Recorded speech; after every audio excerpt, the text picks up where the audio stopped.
Hi friends, ഇന്ന് നമുക്കൊരു home made ഉഴുന്നുവടയുടെ recipe നോക്കാം കേട്ടോ. ഉഴുന്നുവട ഉണ്ടാക്കുമ്പോൾ നല്ല ഉഴുന്ന് നോക്കി എടുക്കുന്നതാണ് കേട്ടോ നല്ലത്.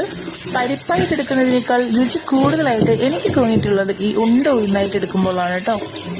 ഉഴുന്നുവട ഉണ്ടാക്കുമ്പോൾ ചുരുങ്ങിയതൊരു 4 മണിക്കൂറെങ്കിലും ഉഴുന്ന് നന്നായിട്ട് കുതിരാൻ അനുവദിക്കണം കേട്ടോ.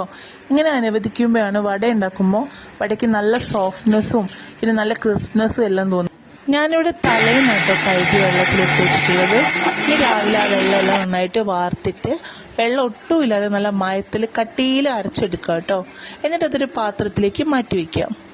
ഇനി ഇതിലേക്ക് ഒരു തണ്ട് കരിവേപ്പില, 4 പച്ചമുളക് അരിഞ്ഞത്, ഒരു ചെറുപിടി കുരുമുളകൊക്കെ ചേർക്കുമ്പോൾ നല്ല മുഴുവനോട് തന്നെ ചേർക്കുന്ന കേട്ടോ നല്ലത്.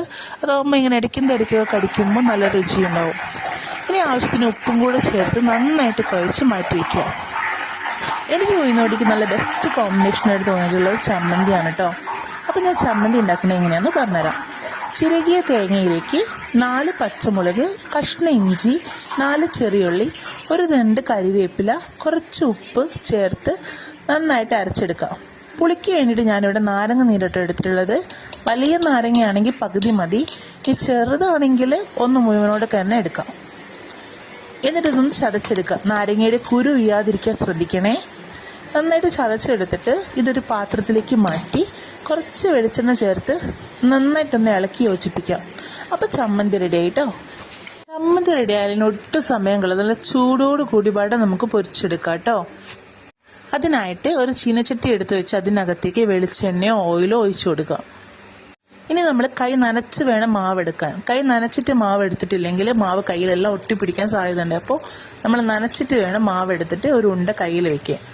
എന്നിട്ട് കൈയുടെ വിരൽ നനച്ചിട്ട് തന്നെ വേണം മാവിനെ കുഴിയിടാനും. മാവ് മറ്റേ കയ്യിലേക്ക് മാറ്റുമ്പോഴെല്ലാം കൈ നന്നായിട്ട് നനച്ചിരിക്കണം, ഇല്ലെങ്കിൽ കയ്യിൽ ഒട്ടിപ്പിടിക്കും.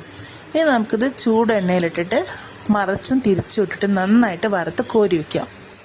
കയ്യിലിട്ട് അധികം അമർത്തരുത്, അമർത്തിയിട്ടുണ്ടെങ്കിൽ കയ്യിലൊക്കെ പറ്റി പിടിക്കും. അപ്പോൾ അതുകൊണ്ട് കുറച്ചധികം പുഷ് ചെയ്യാതെ പതുക്കെ വേണം ഇത് ചെയ്യാൻ.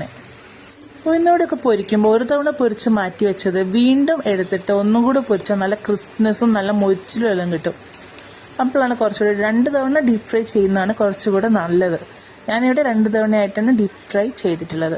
അപ്പം നല്ല മായമൊക്കെ അല്ലേ. അപ്പം നല്ല ചൂട് ഉഴുന്നുവട ചമ്മന്തി ഇവിടെ റെഡി ആയിട്ടുണ്ട് കേട്ടോ. അപ്പോൾ എല്ലാവരും ഉണ്ടാക്കി നോക്കിയിട്ട് അഭിപ്രായം പറയണേ. Thank you.